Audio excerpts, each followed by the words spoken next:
রাত অনেক হয়েছে কিন্তু এখনো মোবাইলে ডাটা শেষ হয়নি। কি করব? ঘুমিয়ে পড়ব?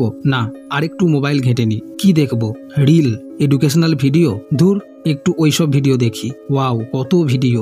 এটা দেখি, এইটা দেখি, আরে এটা তো দারুণ! ওয়াও, কি মজা! উফ, এই যা পড়ে গেল।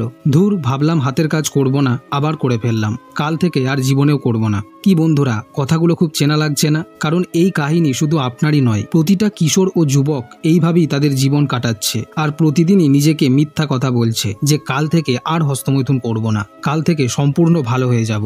আপনিই বলুন, আপনি এত বছর ধরে হস্তমৈথুন করছেন আর কতবার নিজেকে বলেছেন যে আর করব না, এইবার ছেড়ে দেব। আমি জানি এসবের কোনো হিসাব কারো কাছে নেই, কিন্তু আপনি এটা নিশ্চয়ই স্বীকার করবেন যে হস্তমৈথুন একটা ভয়ঙ্কর নেশা। মানুষ ড্রিঙ্ক করার পর যেমন নিজের ভালো মন্দ কিছুই বুঝতে পারে না, তেমনি আপনি যখনই অশ্লীল ভিডিও দেখতে শুরু করেন তখন আপনার মধ্যে বুদ্ধি কাজ করে না। আপনার শরীরের সমস্ত কেমিস্ট্রি যেন সম্পূর্ণ চেঞ্জ হয়ে আপনাকে একটা অন্য মানুষে পরিণত করে। আপনাকে যেন এক অদৃশ্য ক্ষমতা বশ করে ফেলে এবং তখন আপনি এটাই ভাবেন যে আমাকে হস্তমৈথুন করে বীর্য ফেলতেই হবে। আর হয়ও তাই। আর এই কাজ একবার বা দুবার নয়, সেই কিশোর অবস্থা থেকে শুরু করে আজও এই ঘটনা আপনার সাথে ঘটে যাচ্ছে। একদিক দিয়ে ভাবলে বোঝা যায় যে মানুষ কতটা নির্লজ্জ প্রাণী, যে কিনা অন্যদের মিলিত হতে দেখে নিজে হাতের কাজ করে। কিন্তু এই পিচকারি নাড়ানোর অভ্যাস এতটাই ছড়িয়ে পড়েছে যে অনেকেই মনে করে হস্তমৈথুন তো নর্মাল ব্যাপার। এমনকি অনেক ডাক্তার ও পণ্ডিত ব্যক্তিরাও যুবকদের সান্ত্বনা দিয়ে বলে যে হস্তমৈথুন নর্মাল। আর এইসব শুনে বা দেখে অবিরাম ধারায় কিশোর ও যুবক হস্তমৈথুন ও অশ্লীল জিনিস নিয়ে মেতে থাকে। ন্যাচারালি মানুষের শরীরে একটা বয়সের পর উত্তেজনা আসে, ব্যক্তি প্রথম হস্তমৈথুন করে, এগুলো নর্মাল। কিন্তু আপনি যদি প্রতিদিন বা এক দুদিন পর পর কারণে অকারণে মডেলদের দেখে দেহের শক্তিশালী বীর্যকে নষ্ট করতে থাকেন, তাহলে এটা কি নর্মাল কাজ? আপনিই বলুন। আপনিও জানেন কাজটা ভালো নয়। আপনি যদি ডেলি এক্সারসাইজ করেন তাহলে আপনি সবাইকে জোর গলায় গর্বের সাথে বলতে পারবেন যে আমি ডেলি এক্সারসাইজ করি। কিন্তু আপনি কি এটা কাউকে জোর গলায় বা বুক ফুলিয়ে বলতে পারবেন যে আমি রেগুলার হস্তমৈথুন করি, মোবাইলে সবসময় অশ্লীল জিনিস দেখি? নিশ্চয়ই না। তার মানে আপনার কাছে এটা পরিষ্কার যে কোন কাজটা ভালো আর কোন কাজটা ভালো নয়। এখন হয়তো আপনি বলবেন যে ভাই, সবই বুঝি, কিন্তু কিছুতেই ছাড়তে পারছি না, কি করব? দেখুন, আপনি যদি নিজেকে সম্পূর্ণ বদলাতে চান, হস্তমৈথুন ছাড়তে চান, নিজেকে উন্নত করতে চান, তাহলে আপনাকে 23 দিনের একটা সহজ নিয়ম ফলো করতে হবে। আগামী 23 দিনের মধ্যে আপনাকে এটা বলবো না যে হস্তমৈথুন করা সম্পূর্ণ বন্ধ করে দিন, কারণ যারা রেগুলার হস্তমৈথুন করে তারা হঠাৎ করে এটা ছাড়তে পারে না। শরীরে যদি প্রচণ্ড উত্তেজনা সৃষ্টি হয়, সেই সময় নিজেকে কন্ট্রোল করা একটা কঠিন ও চ্যালেঞ্জিং কাজ। কিন্তু যে কাজটা সম্পূর্ণ আপনার হাতে, সেটি হলো অশ্লীল ভিডিও দেখা।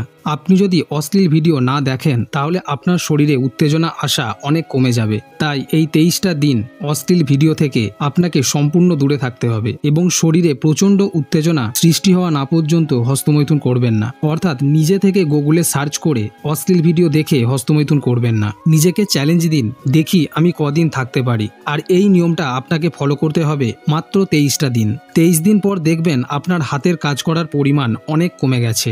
আপনার কনফিডেন্স লেভেল দিন দিন ইনক্রিজ হবে। কিন্তু যারা রেগুলার হস্তমৈথুন করে তাদের ডিপ্রেশন, এংজাইটি, গায়ে ব্যথা, লো এনার্জি, মনোযোগের অভাব, কোনো কাজ ঠিক করে না করতে পারা, শীঘ্র পতন, গাল ঢুকে যাওয়া, রোগা হয়ে যাওয়ার মতো হাজারো সমস্যা দেখা দেয়। আর বিবাহিত ব্যক্তিরা তো আরও অনেক সমস্যায় ভোগে। বিশেষ করে তারা তাদের পার্টনারকে যথার্থ সুখ দিতে ব্যর্থ হয়। বেশিক্ষণ তাদের ইঞ্জিন কাজ করতে পারে না, ফলে বীর্যের অকাল পতন ঘটে। তো আপনি যদি বিবাহিত জীবনে এই সমস্যায় ভোগেন তাহলে আপনি ব্যবহার করতে পারেন নেচার মানি আর লিপটাপ অয়েল। এই অয়েল 100% ন্যাচারাল ইনগ্রেডিয়েন্টস দিয়ে তৈরি, যেমন অশ্বগন্ধা, যা আপনার স্ট্যামিনা বৃদ্ধি করবে ও টেস্টোস্টেরনকে বুস্ট করবে। এছাড়া এতে থাকা সফেদ মুসলি, যা আপনার ইঞ্জিনের হারানো শক্তিকে ফিরিয়ে আনতে হেল্প করবে। এছাড়া এই অয়েলে ব্লাড সার্কুলেশন বাড়ানোর জন্য শ্বেতাবরী এবং সেন্সিটিভিটিকে ইমপ্রুভ করার জন্য লংয়ের মতো প্রাকৃতিক উপাদান রয়েছে।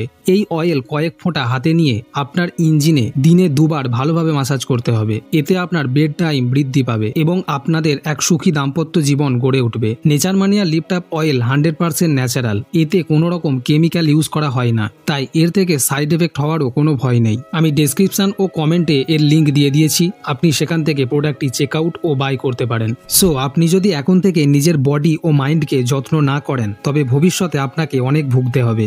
আমাদের চ্যানেলের একজন সদস্য ও দর্শক হিসাবে আমি আপনার কোনো ক্ষতি মোটেই আশা করি না, আর এসব বলে আপনাকে ফালতু ভয়ও দেখাচ্ছি না। কেবলমাত্র নতুন প্রজন্মের কিশোর ও যুবকদের সচেতন করতে এইসব সত্যগুলি আপনাদের সামনে তুলে ধরাটা একটা কর্তব্য বলে মনে করি। এরকম অনেক ব্যক্তি আছে যারা তাদের যৌবনে খুব এনজয় করেছে, অশ্লীল চিন্তা হস্তমৈথুনে নিজেকে বিলিয়ে দিয়েছে, কিন্তু তারা এখন সেই ফল হাড়ে হাড়ে টের পাচ্ছে। আপনার এই কয়েক সেকেন্ডের মজাদার কাজ আপনার লাইফকে বিরাট ক্ষতি করে দেওয়ার মতো ক্ষমতা রাখে। তাই যদি এতদিনে বা এতক্ষণে বুঝতে পারেন যে সত্যি এর ফলে আমার অনেক ক্ষতি হচ্ছে এবং সত্যি এটা ছেড়ে দেওয়া দরকার, তাহলে কষ্ট করে মাত্র 23 দিনের এই ছোট্ট চ্যালেঞ্জটি কমপ্লিট করুন। তবে অবশ্যই মনে রাখবেন, জোর করে এটি বন্ধ করবেন না, আর এই 23টা দিন অশ্লীল কন্টেন্ট একদম দেখবেন না। আপনি দেখবেন কয়েকদিন থেকে আপনার মধ্যে কতটা পরিবর্তন এসেছে। আর যারা ভাবছেন এসব ফালতু, তো তাদেরকে বলবো জাস্ট ডু ইয়োর জব। কিন্তু যারা সচেতন, নিজেকে চেঞ্জ করতে রাজি, নিজের বেটার ভার্সানকে দেখতে ইচ্ছুক, তারা এইসব ছোট ছোট চ্যালেঞ্জ পূরণ করার চেষ্টা করতে থাকুন। আর যারা অলরেডি ব্রহ্মচর্য পালন করছেন তারা কমেন্টে লিখুন আজ কতদিন হলো। আর এই ধরনের ভিডিও আমাদের চ্যানেলে ক্রমাগত আসতে থাকবে, যা আপনাকে হস্তমৈথুন ছাড়তে অনেক অনেক হেল্প করবে। তাই চ্যানেলটি অবশ্যই সাবস্ক্রাইব করে রাখুন, নিজের বন্ধুদের সাথে শেয়ার করুন এবং ভিডিওটি ভালো লাগলে একটি লাইক করুন। খুব শীঘ্রই দেখা হচ্ছে পরবর্তী ভিডিওতে। ধন্যবাদ।